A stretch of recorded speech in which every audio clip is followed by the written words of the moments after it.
What is up, awesome people of the internet? Guys, sorry about the delay. I do not feel good. I have not really felt good all week, and it seems to progressively have gotten worse. And I was like, I got to pull through and make this thing happen. So sorry about that, guys, for the delay. Thank you so much for rocking with me. And this is Quita in the Mornings. We got a lot to talk about. So without further ado, let's get into it. Are you ready? Are you ready? Are you ready? Ready, set, go.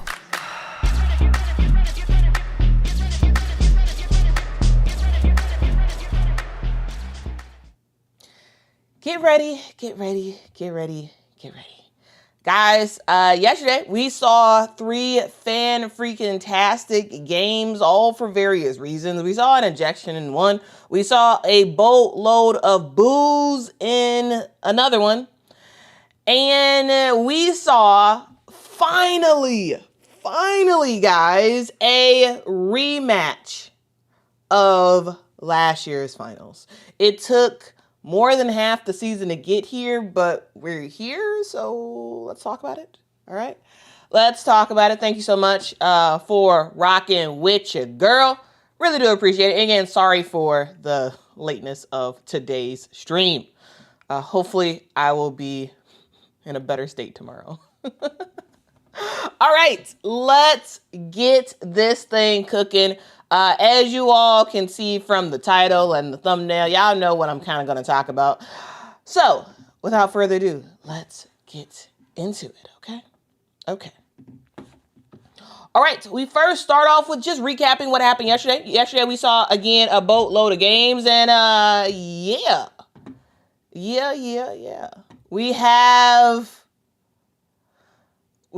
the Phoenix Mercury versus the Indiana Fever, and surprisingly, in my opinion, the Indiana Fever got the win, 107-101.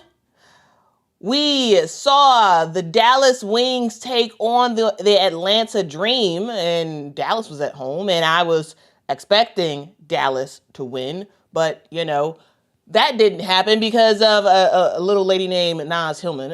Final score of that game was 88 Dream, 85 Dallas.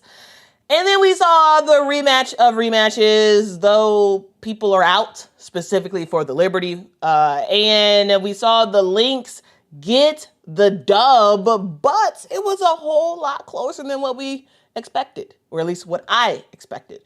Final score, Lynx 100, Liberty 93. Okay, so those are the games that happened, and we're gonna go deeper into each of the games. Okay, we're gonna go deeper into them. Okay.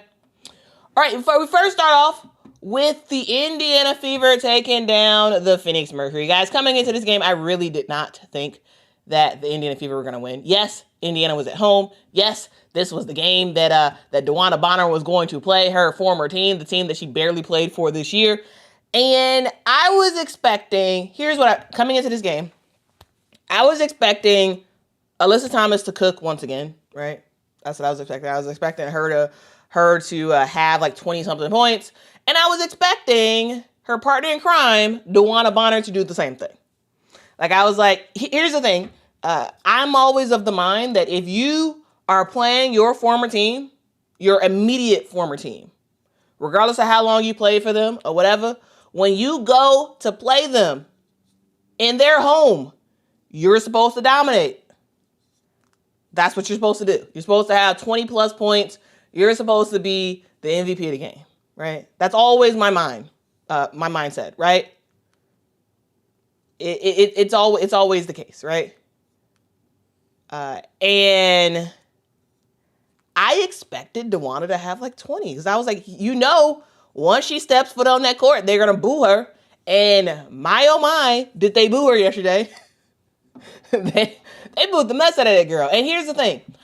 Let them boo. Let them boo. And let them watch what you do on the court. Let them boo.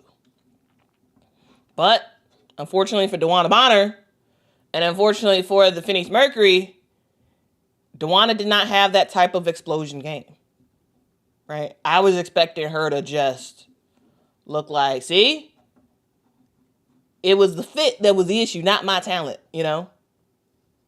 Because we do see when players come back to their former team and they bowl out on their previous home court, right? We have seen that before. It just didn't happen in this case, and I was expecting it to happen, but not so great of a game. But I got to talk about the way everybody else played for the Phoenix Mercury. Miguel says the boo should have motivated you. I like the way that rhymes. The boo should have motivated you. Yeah. I mean, that's what I'm the mind. That's what that's what comes to my mind. Yeah. Boos should motivate you. And it seemed like Phoenix was embracing the boos. They were embracing the boos. They were like, okay, come on, keep it up. We're gonna show you something. But unfortunately, they didn't show.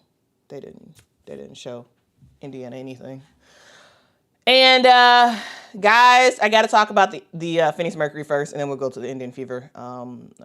When it comes to the Phoenix Mercury, I'm going to talk about this in the last segment. But once again, Alyssa Thomas is showing us why she is seriously in this conversation for MVP. When it comes to the MVP race, y'all know who I got, right? Y'all know who I got. I got Nafisa Collier, and I have Alyssa Thomas. And I have Alyssa Thomas for a reason. Alyssa Thomas, here's the thing. We all know Alyssa Thomas can't really shoot from distance. We know that. Literally, all she can do is free throw line shot and in the paint. That's about it. That's about it. She get both of the nails and in the paint. Everybody knows that's what she's going to do. And yet and still, she proceeds to do what we all know she's going to do, and no one can stop her. Yesterday, Alyssa Thomas scores 32 points. 32 points for someone who's playing with 2 torn labrums. Insane. The fact that the fact that Alyssa scored 32 points and Phoenix still lost? Wild. Right? 32 points, 15 rebounds, 7 assists. But with those 7 assists do come 8 costly turnovers. You all know when I'm talking about awesome passing games, I always got to talk about the turnovers. And for yesterday, the turnovers were a huge issue. And part of why the Phoenix Mercury ended up losing. Turnovers were bad, right? Still, Alyssa Thomas had a fantastic game. Fantastic. But again, you got to clean up the turnovers. You got to. Because if Alyssa Thomas doesn't get some of those turnovers is just like simple. I'm just like, oh. There's one time where it was like a fast break.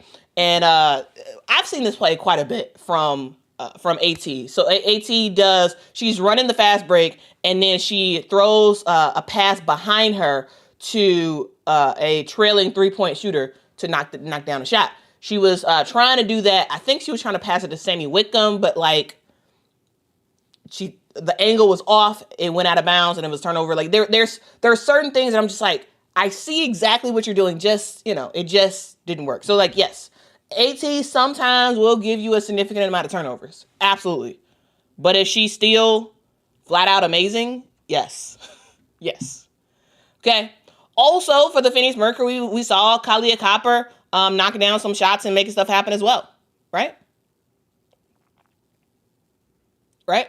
She was doing her thing also. Kalia Copper, 22 points for her. She shot very efficiently from the field. Like she was doing good. She was doing good, right? And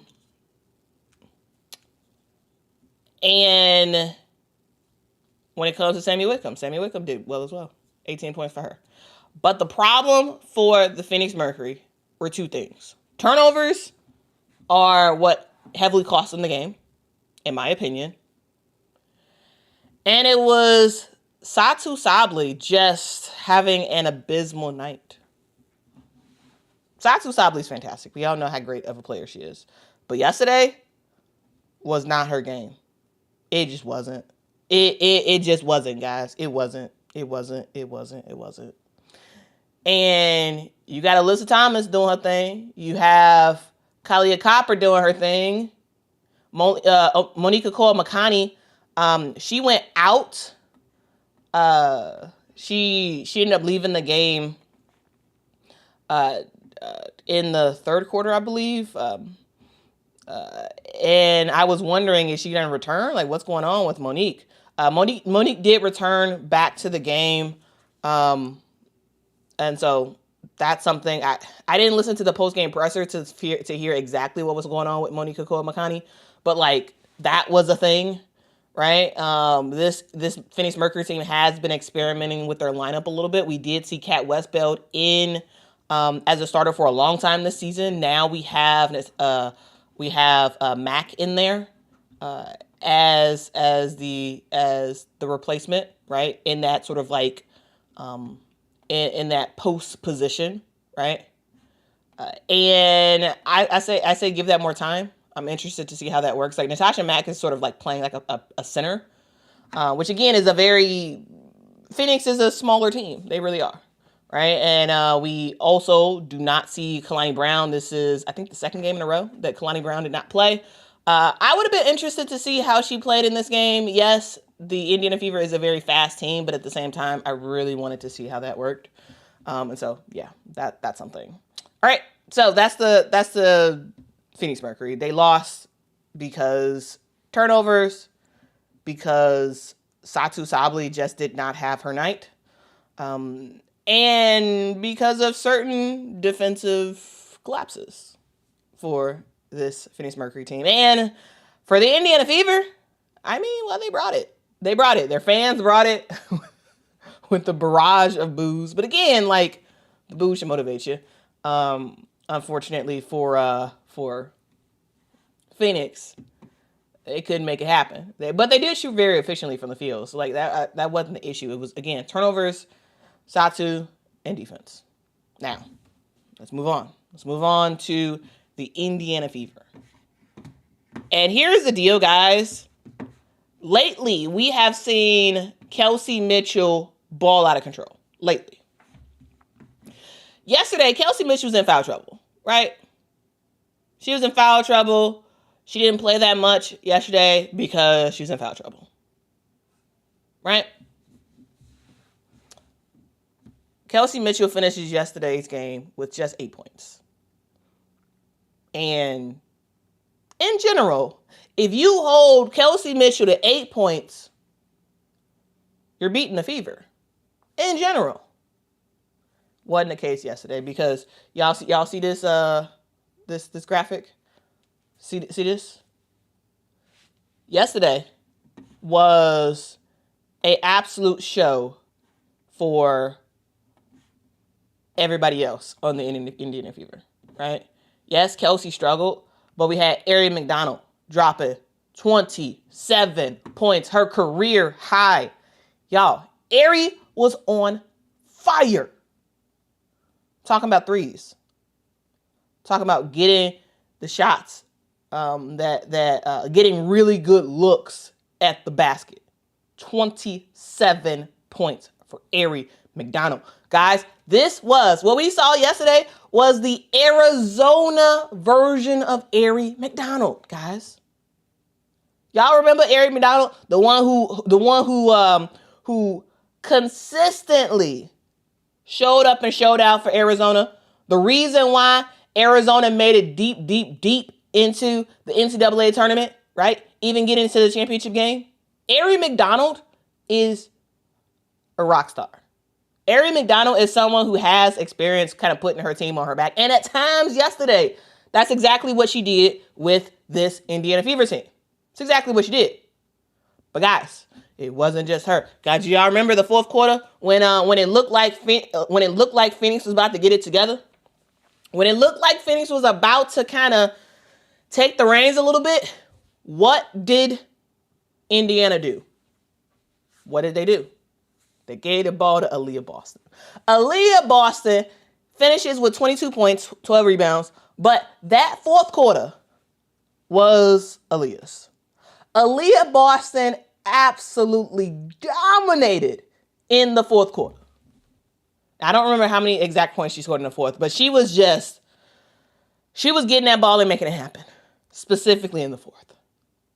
And nobody could really stop her. Right? There was even sometimes where we saw AT on Aaliyah. And just Aaliyah, hey, she was rocking and rolling. She was rocking and rolling, guys. Thank you so much, CM, for the super chat. Says, yes, this was Arizona Airy. It was. She was fantastic. Fan-freaking-tastic. So you had Airy throughout, who did her thing. You had Aaliyah Boston, who just cooked in the fourth quarter.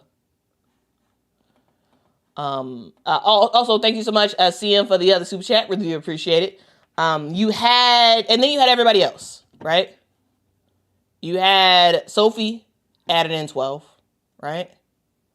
You had Damaris Dantas, who had a really good game with 12. She has been very, very quiet recently.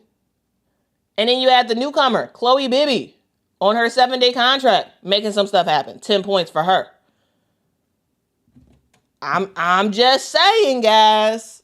I'm just saying. This Indiana Fever team brought a lot of offense, brought a lot of buckets. And Phoenix just couldn't play no defense on it. Now, again, I was surprised by it. I really was, because I didn't expect it. I really did expect for the Phoenix Mercury to come in that game and win. But, it just shows that, hey, you can still get really good players, really good role players, really good overall players for your team in the middle of the season. That's what this shows. Because I don't know if y'all know this. I don't know if y'all remember this. When the season started, Eric McDonald was not on the team. When the season started, Chloe Bibby was not on the team. Chloe Bibby was temporarily with the Golden State Valkyries. Temporarily. And we see the Indiana Fever and their front office sign 2 big-time players to hardship deals, right? Remember, Aaron McDonald was on a 7-day contract, a 7-day hardship contract earlier this season. Remember that, right? They have Chloe Bibby right now on a 7-day hardship contract. The point is, there are so many talented WNBA players. So many talented WNBA players that are not even in the league. They're not in the league, guys.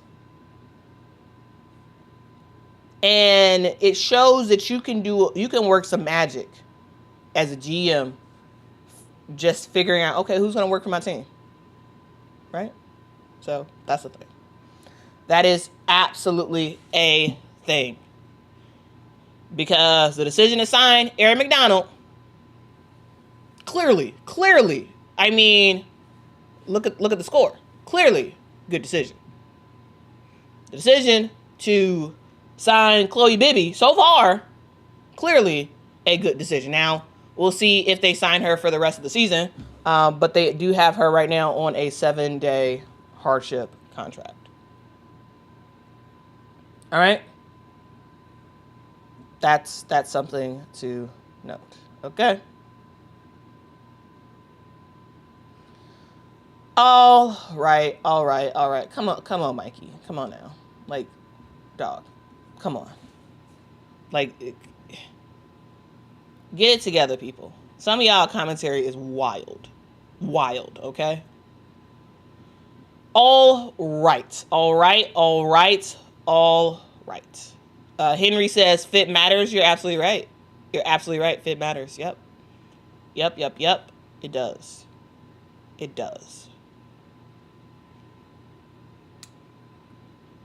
Sai says, yes, it's a bit mind-boggling. You can score 101 points and still lose, but it's a good exhibition, though. Aaron McDonald got a good jump shot action. Yeah.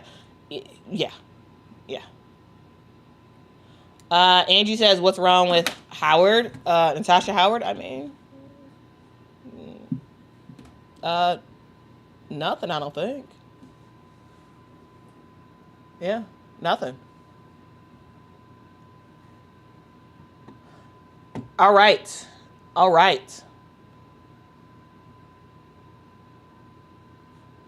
Okay, let's move on.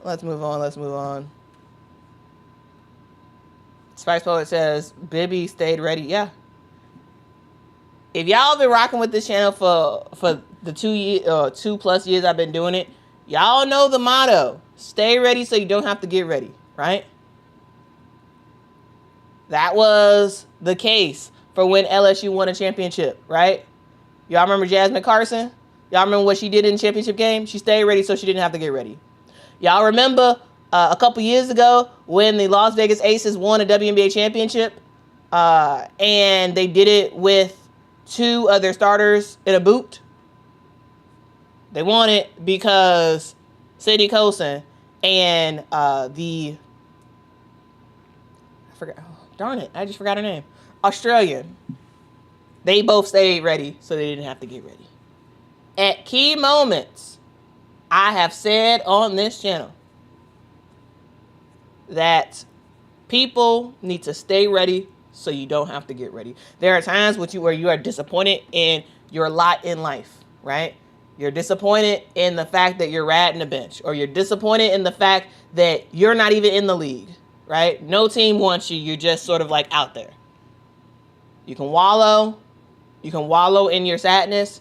You can wallow in your disappointment, or you can get to work behind the scenes, grinding. Kayla George, there we go. Thank you, Kayla George. I just said Australia because I couldn't remember. Kayla George, she is from Australia, guys. You just grinding away in silence without anybody noticing. And then when your opportunity comes, you explode, you shine. And then people are like, where did that come from? Right? People are like, oh, this person came out of nowhere. No. This person has been working, grinding, and no one's been paying attention. They did not give up on their dreams, and look at what happened. Kayla George and Sydney Colson, they were on the bench basically the entire season, for the most part. Showed up big time in the finals, right? Jasmine Carson, she was a starter, and then just kind of got buried on the bench. Then she showed up in the national championship game, balled out of control, right? Aaron McDonald was out on the team at the beginning of this season. Still worked, and when she got that first opportunity as a 7-day hardship contract, she balled out of control. Forced the team basically to sign her to the rest of the season. Now, same thing for Chloe Bibby. Same exact thing. Stay ready, guys, so you don't have to get ready. This is a thing when it comes to women's basketball, but it's a thing in the world called life. Like, this is a thing, right? So a little motivation for you. Like, seriously, like, whatever your lot in life is, whatever is going on, stay ready so you don't have to get ready, right? Don't just wallow and be sad about where you're at. Do something about it. Work in silence. People aren't going to notice initially. It may take years, but eventually It's going to come. Eventually, it's going to happen. Because what's done in the dark will eventually come into the light. Now, that can be negative, and for a lot of people, that is negative, but it doesn't have to be. It doesn't have to be. Okay?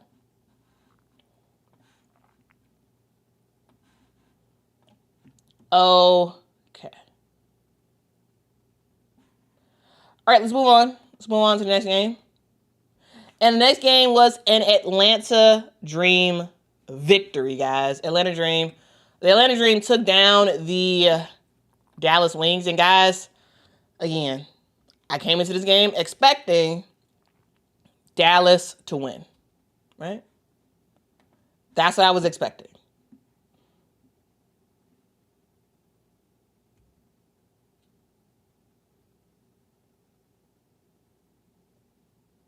That's exactly what I expected, all right? I expected Dallas to, again, Dallas was at home. I was expecting them to get the dub.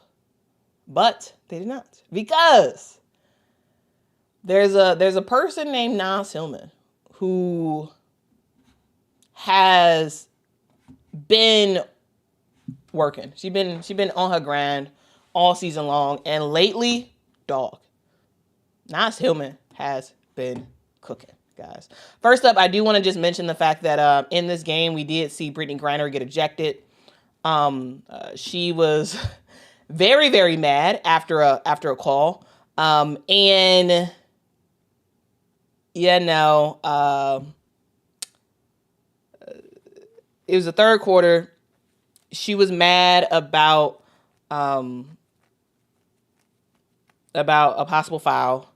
And she was arguing to the ref, and she was approaching the ref, and the ref called a tech.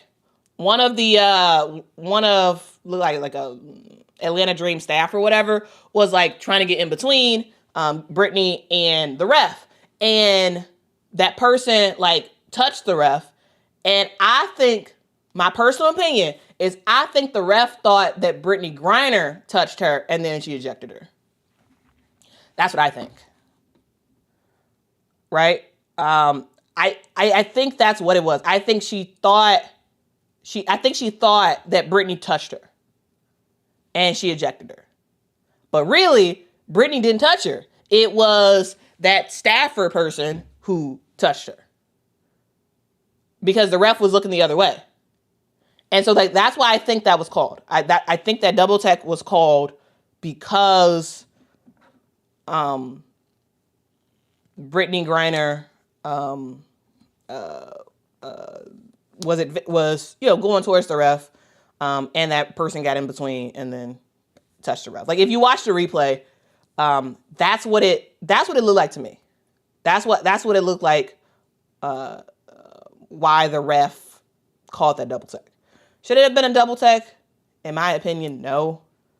But I think the ref thought Brittany Griner touched her, and that's why she ejected her.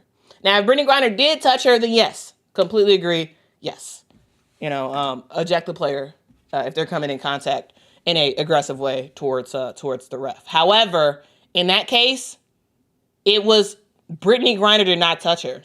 She did not. She did not.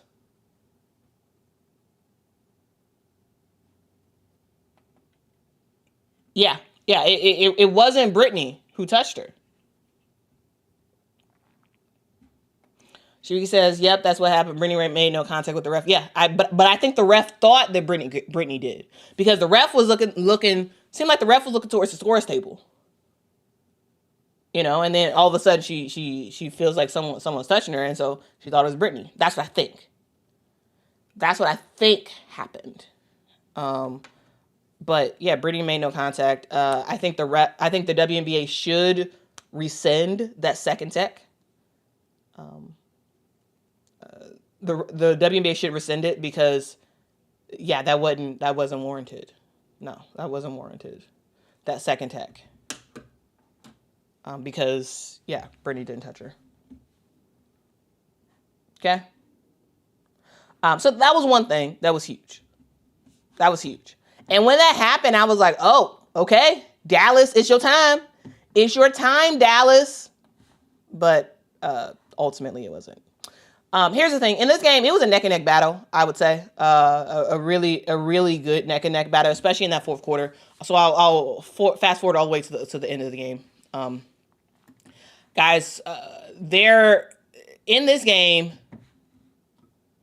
we saw it like super, super close. It was a very, very close game. And it came down to the wire. Down to the wire in the fourth quarter. We started off the fourth quarter being pretty neck and neck, I would say. Pretty neck and neck. Fast forward to the last couple of seconds in the game. Right? Tina Paopao, who was in late.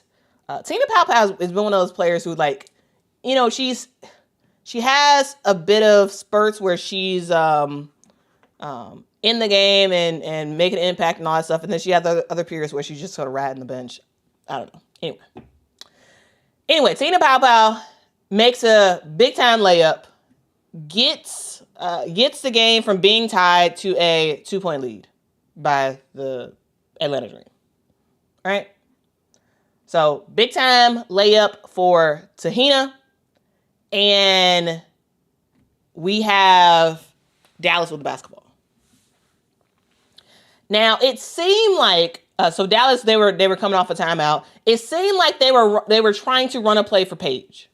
Arike had the ball. It seemed like they kept trying to get Paige open. It didn't work, so Arike just took it amongst herself and does what she does best, a big time bucket. Arike Gumbawale knocks down a jump shot on what I think was a blown play. Watching the game, I was like, yeah, I think they're trying to run it for Paige, but Paige can't get open. But Arike is Arike, knocks down the shot, big time bucket, boom. We are all tied up. All tied up, 85-85. Then we see the Atlanta Dream call a timeout. They run a play, and it just here's the thing. I don't know if Naz Hillman was supposed to have the ball late because I did not watch the post game presser, unfortunately. But basically Atlanta had all the time in the world, and this was a win-win situation for Atlanta, right? It's all tied up. You have the basketball, right? There's less than 24 seconds on the shot clock, on the clock, which means that you can run out the game. And we see the Atlanta Dream get the ball to Naz Hillman, who had Leroux on her. So Maisha Hines-Allen was in the game. They bring in Leroux to, I guess, give some height to Dallas's defense. And with the final play that Atlanta ran, you probably should have just kept Maisha Hines-Allen in instead of Leroux. But anyway, the play ends up happening where Tahina Paopao gets the basketball to Naz Hillman. Naz Hillman is sort of on an island at the 3-point line. We see Leroux spot what's happening, and Leroux tries to close out, but then she kind of holds her hand back because she doesn't want to get the foul. So she wasn't effective because she didn't get her hand in Naz Hillman's eyesight. Naz Hillman takes it, knocks down the 3. 2 seconds left to go. Game is over. Technically it wasn't over, but big time bucket by Naz Hillman. The crowd didn't go wild. It would have went wild if it was in Atlanta, but it was a big time thing. So Wings end up doing a reset timeout. They end up getting the ball to Paige Beckers, who shot way faster than she could have. Paige actually had a dribble. She got the basketball and she was surrounded because everybody and their mama knew that the ball was going to Paige. Now, maybe they should have tried to do some sort of decoy thing or whatever. But anyway, Paige had the basketball. She could have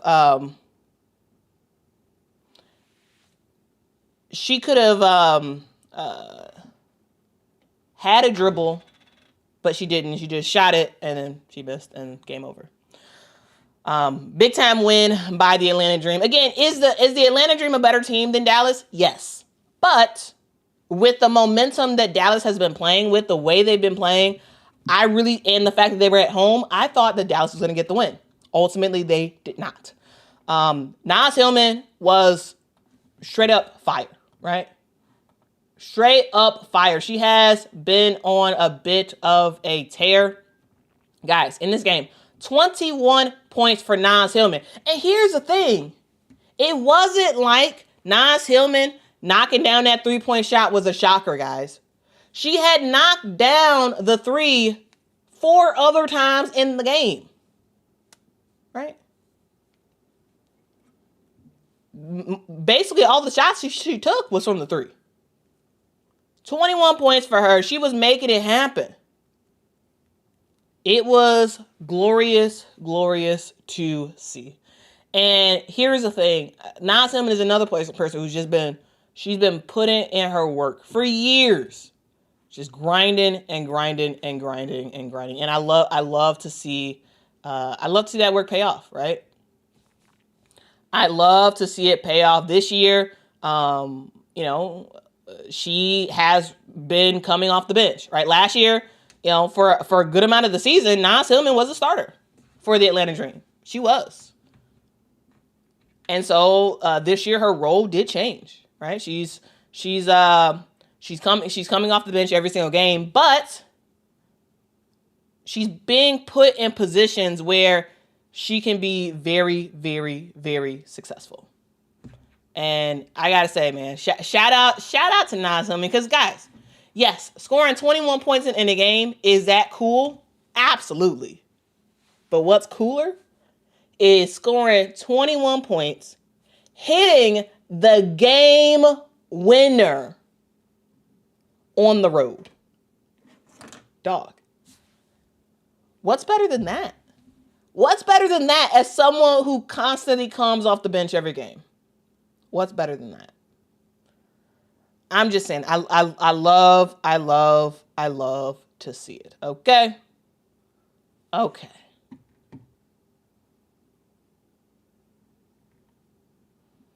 All right. Man, Carmella with the full name. Said Naz is her, and she is a Cleveland girlie. Okay. Shout out to Cleveland. I mean, hey, Naz Hillman was on her big one yesterday. She was on her big one. I love to see it. Okay. Jamie says with 2.8 seconds and the Wings needed 3 to tie, there was little Paige could have done. Dream just defended 3. Yeah. The Dream did a great job defensively. What I'm saying is, 2.8 seconds. Yeah, that's not a lot of time. However, it is enough time to do a dribble, to create some sort of space.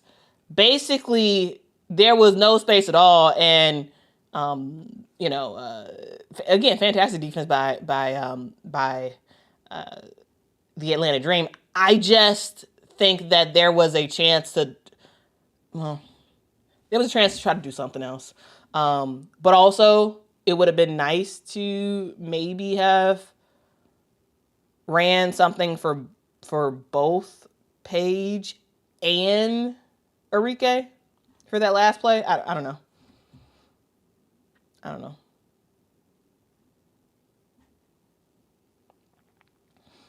All right. Shamika says Nas deserves these flowers. She sure does. Absolutely.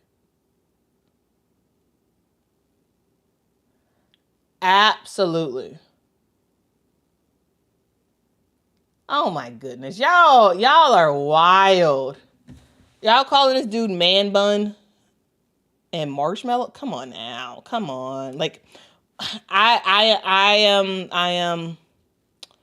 not rooting for someone to get fired. Though coaching does have to improve for Dallas. Heavily. Coaching does need to improve. Okay. All right.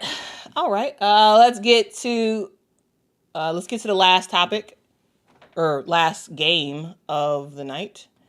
And that is 100 Minnesota Lynx, 93 New York Liberty. Now, this is one of those games that, again, basically everybody I thought was going to win lost.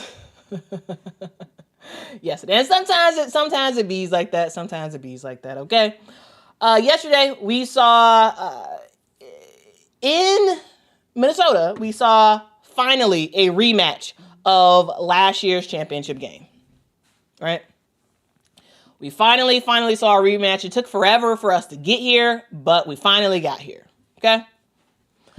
And I got to say, one, was this game entertaining? Yes.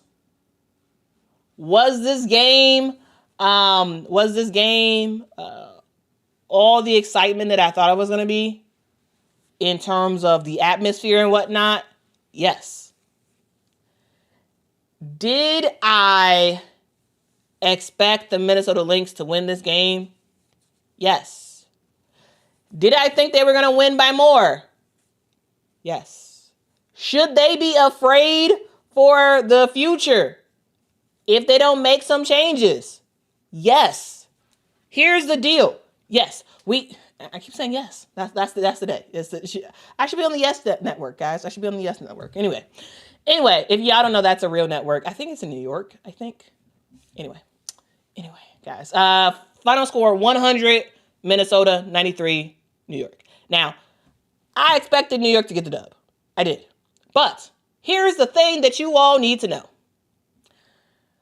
Minnesota ended up barely beating the New York Liberty. Barely. And the thing that we all have to remember is New York had 3 players out. Brianna Stewart is out with a knee issue. And yes, this is the same knee that she had surgery for, I believe, in March. Kennedy Burke, she was previously resting. Now she is out with a right calf injury. And Yara Sabli has a knee injury. So you had 3 players out, unavailable for New York. And, guys, remember, we have another player that is going to be joining this New York Liberty team soon. Her name is Emma Miesemann, guys. She should be with the team sometime this week. She should be with this team sometime this week. Meaning Friday, Saturday, Sunday. At some point, she should be with this team. The fact that you had 3 players out, including the former MVP. The fact that there's another player waiting in the wings, the best player in Europe that's about to join this team, and you only beat them by 7 points? Dog.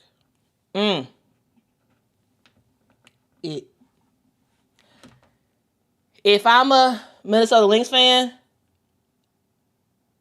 I would have felt very worried about yesterday's game. I would have felt very, very worried. Because again, this team is nowhere near their full strength, the New York Liberty. Right? And for the Minnesota Lynx, they are at full strength. And so that's going to be a thing. Now, first, let's go to the losers and let's talk about what they did. The New York Liberty, They were a team that just never kind of gave up in this game, right? They were basically with it all the way. It was a neck and neck battle throughout this game. It was very, very close, right? Very, very close. And yesterday it was heavily about Sabrina Ionescu. Saab was cooking.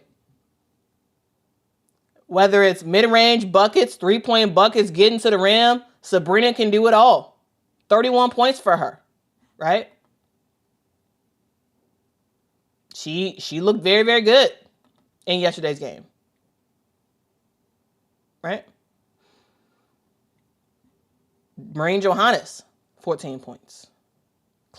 Natasha Cloud, and Jonquel Jones had 12 apiece, right? Izzy was a huge boon for the New York Liberty yesterday with 15 points coming off the bench. Like, I was surprised about her and her production in yesterday's game, right? I was great to see. It looked really, really good for the New York Liberty, considering who they're missing, right? And then you look at the Minnesota Lynx, and the Minnesota Lynx they're the Lynx, right? They're the Lynx. 30 points for Nafisa Collier. 9 rebounds. Fee is Fee. Fee is Fee, and she is going to do her thing, guys. She's going to do her thing.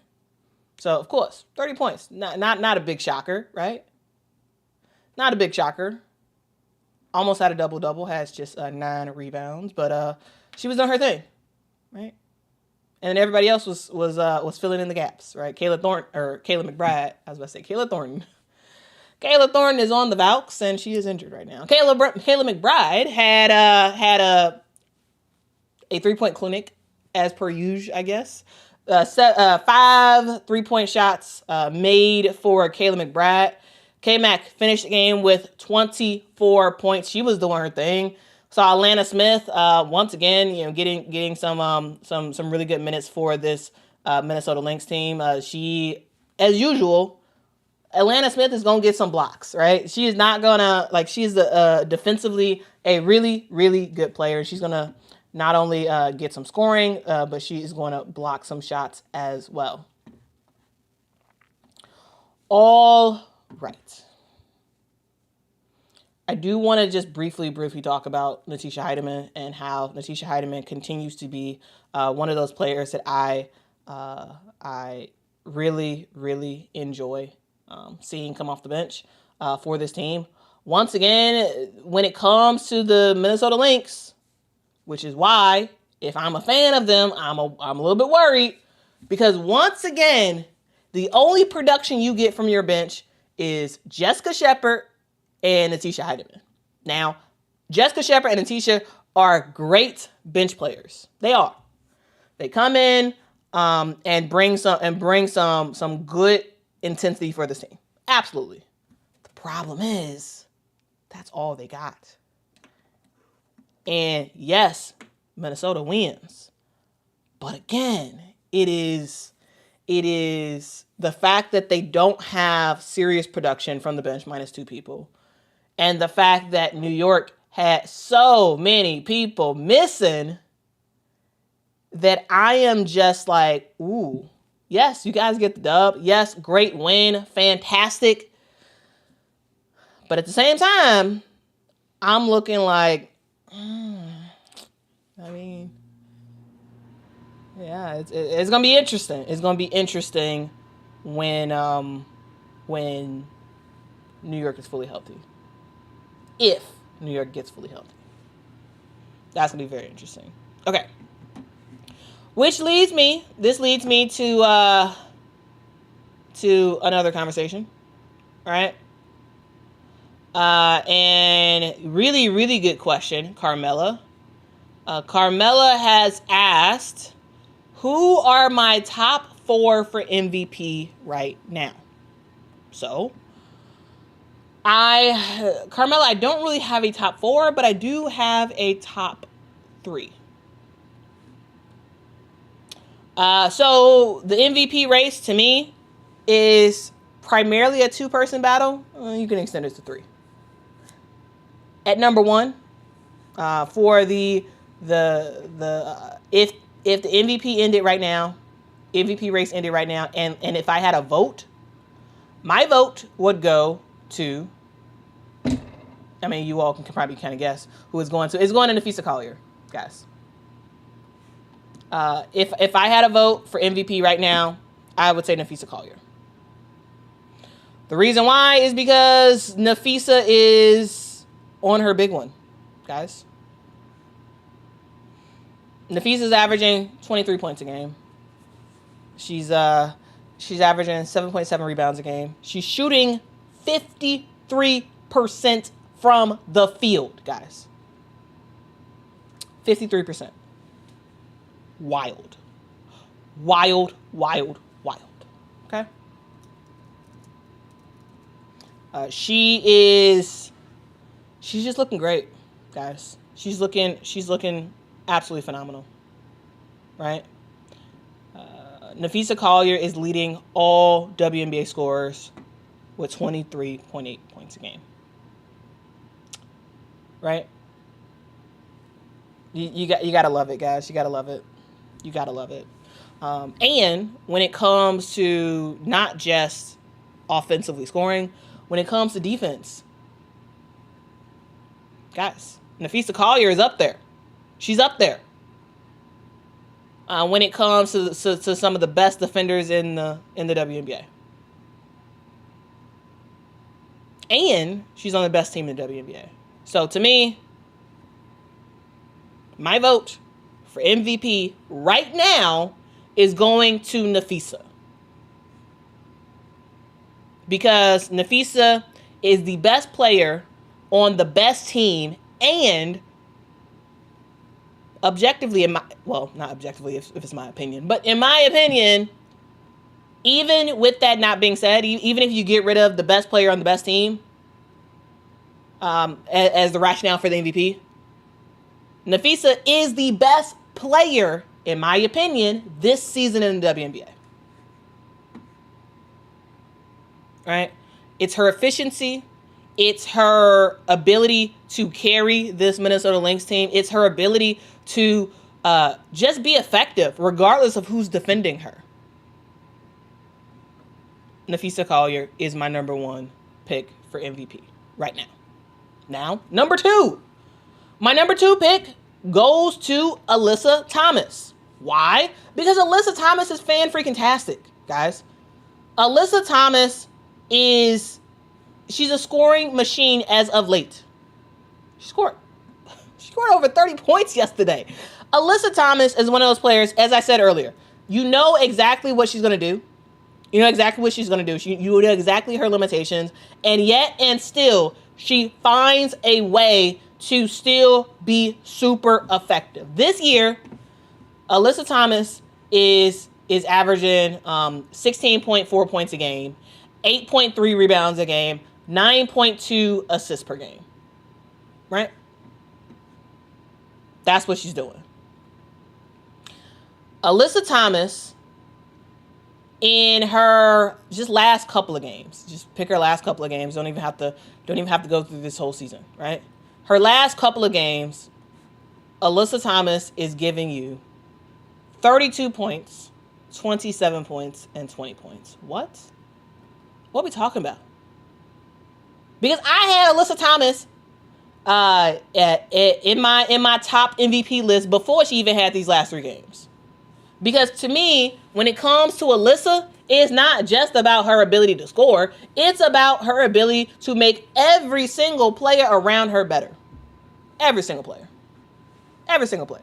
And now she's adding in more scoring with that. Oh, clear as day. In my opinion, it's clear as day. Alyssa Thomas is the number 2 in this race for MVP. Why? Not only is she giving you 16 points a game, not only is she giving you that, she's also leading the WNBA in assists per game with 9.2 assists per game. Dog, what we talking about? She's killing it when it comes to assists. Right? When it comes to rebounds, she's top 5 in the WNBA. Right? And when it comes to defense, she is one of the best defenders in the W. Now, yesterday, yeah, she did struggle a little bit on defense, but especially sort of late in that fourth quarter. But I gotta say, she's AT, guys. She's literally averaging 16, 8, and 9. Here, point to other people who are doing something similar to that. It's rare. She's already had. She's the triple double queen of the WNBA. This is someone who can absolutely get a couple of more triple doubles on the season before it's over. I think that'll help to even further solidify her as a significant piece in this MVP thing. Dog, Alyssa Thomas is great. Now, yes, am I a fan of Alyssa Thomas? Yes, I am.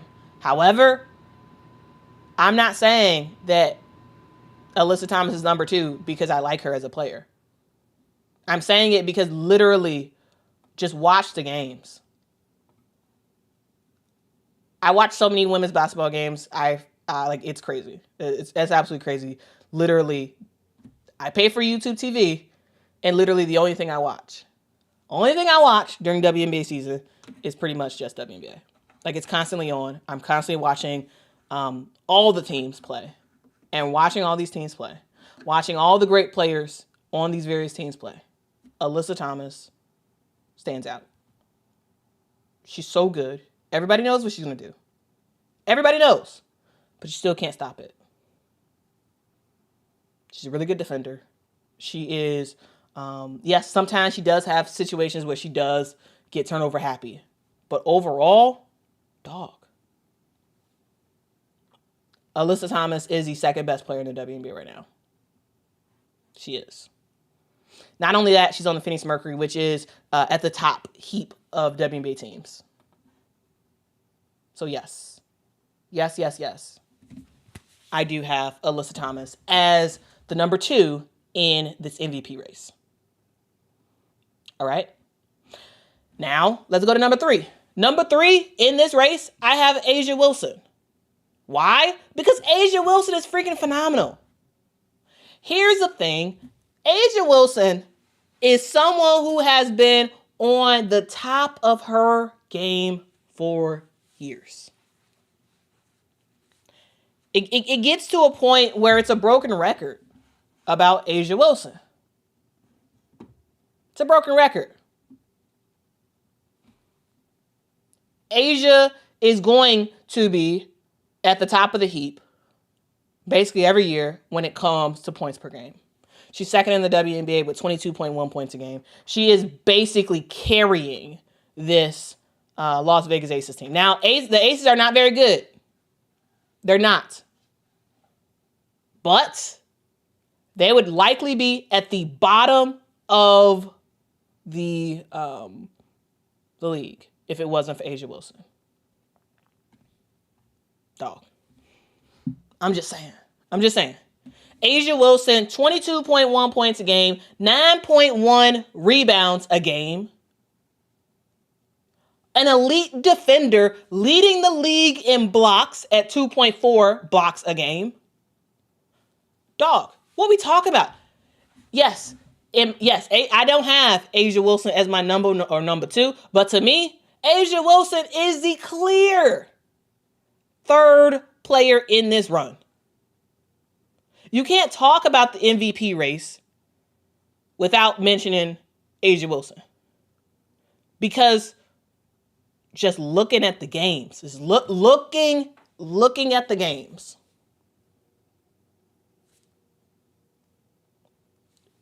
Who's better? Who is better for their team? Who is just better at that position, which is like generally post. Like A'ja Wilson is a 4 naturally, but we've seen her play the 5. She can do it all. And she shoots the ball efficiently. And that girl, she knows how to move her body in a certain way to get certain fouls. You may not like it, but dog, She's elite at what she does. So, yes, of course, I have A'ja Wilson as the number 3. So, in my opinion, my list for top 3 is Napheesa Collier, it is Alyssa Thomas, and it is A'ja Wilson.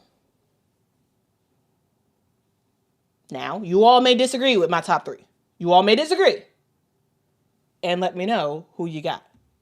If you disagree, and if you say, Quita, you wrong, no way out of those top 5s, no way. Okay, well, who you got that's better than these 3 players? Who do you have that this year has been better than Napheesa Collier, Alyssa Thomas, and A'ja Wilson? Who? Because I am down to hear your thoughts. But like truly, that's who I got. That's who I have as my top 3. That's 100% who I have.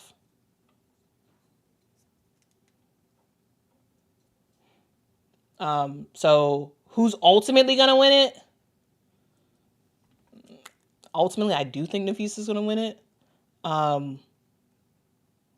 Would I be surprised if somebody else wins it? Sure.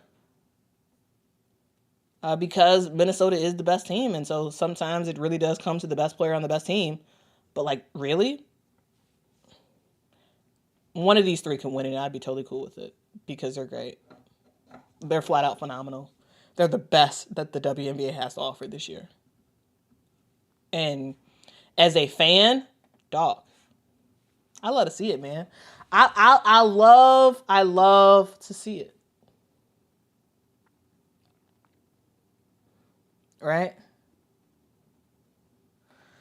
Go says, good list, Quita, well-reasoned, defended with evidence, calmly and respectfully articulated. So, of course, I'm going to call you a hater and boo you. Boo! Boo! K. Jack says, Quita pulling a Candace Parker. But, I actually would make some changes to her list. I would make some changes to her list. So, I think you can come back to her and be like, yeah, hey, I would. Here's who I would actually swap out on your tiered thing. But anyway, but seriously, like I'm willing to listen. I'm willing to listen. Now I don't have a top 5 for MVP. Right now, I only have a top 3 that to me feels as unanimous as you could possibly get. Right? I don't have a top 5. So if you ask me for who's my number 4, who's my number 5, who's my number 6, I don't know. Because, didn't mean to do that. Sorry about that. Because it's a little bit in the air. There's so many players that should like, okay, well this person could be number 4, but then also this other person, like it gets a little bit much. But to me, I can fully argue for either of those 3. Right? Fully argue, and I think it's going to be hard to argue against it with those 3. All right. Go says Candace rated Enrique way too high. I agree. Completely agree. I completely agree. Yes. That's no shade or no disrespect, but yeah, I do agree that she rated her way too high. Yep.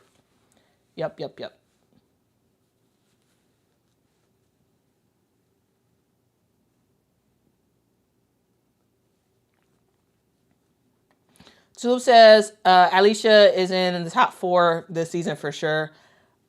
Early on, yes, but I don't know. Again, it's Alicia, it's NECA, it's I don't know. It's Skylar Diggins, I don't know. I think it gets a little mushy, 4 and on, because I can make an argument for a lot of people being 4. But to me, those 3 are tops. But for most improved player, there's a lot of players, right? There's a lot of players I'm thinking about. Maybe I'll have a separate stream where I talk specifically about most improved. But like off the top of my head, I'll make a real list. But on the top of my head, I got Shakira Austin. I have Erica Wheeler. I have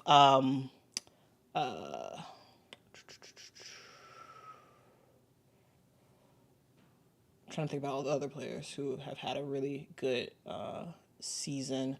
Nas Hillman is in that conversation, not to the extent of the other ones, but yeah. There's some serious people in there for most improved player, or even, I mean, heck, Alicia Gray, like she's had a great season this year over last year, and so yeah. I don't know. So there's a lot of people in there.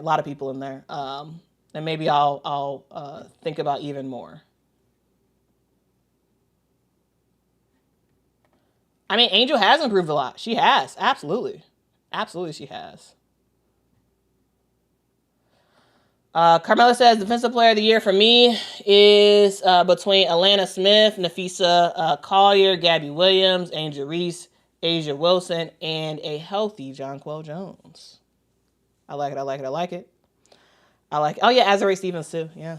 Azurá Stevens has had a huge season this year. All right.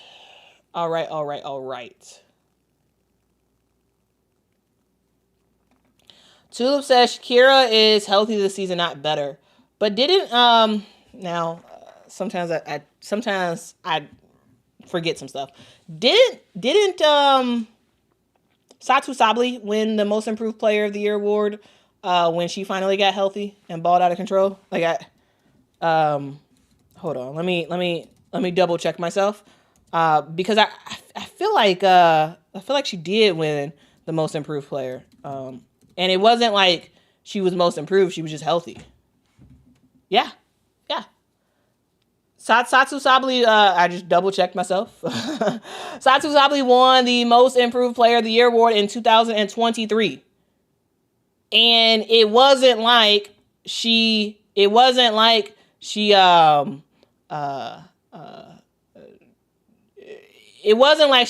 always a top player. It was just that she was just never healthy. And in 2023, she was fully healthy and she balled out. So yes, I do think that health, like being fully healthy, can get you a most improved player of the year award because it did it for Satu. Right? Because Satu was, she wasn't healthy. She wasn't. It wasn't that people thought she was bad. It just, when you're healthy, you just can't play well. You can't play consistently. But now when you're healthy, okay, now you're most improved. So I do think she could win. Even though with her, it is primarily about health, because I think it was primarily about health before with Satu. And so, yeah, anyway, that's my thoughts. Thank y'all for rocking with me, guys. I went way longer than I expected because, again, I don't feel good. So I am going to end this stream right now, and I'm going to... Well, I got to get to work, actually, so that's a bummer. Okay, well, anyway, I got to go. Thank y'all so much for rocking with me. If y'all could, make sure to hit that like button. It really does help the channel out a whole lot. Also, make sure to subscribe to the channel when you get a chance. Subscribing really does help out and really does let people know that, hey, this is the place to be. And I hope it is the place for you to be every single morning as we rock out. Again, sorry for the delay. Hopefully I feel much better tomorrow and we can actually start on time. All right. Thank y'all for rocking with me. And I will see y'all in the next one. Until next time, guys. Bye-bye. Are you ready? Ready, set, go.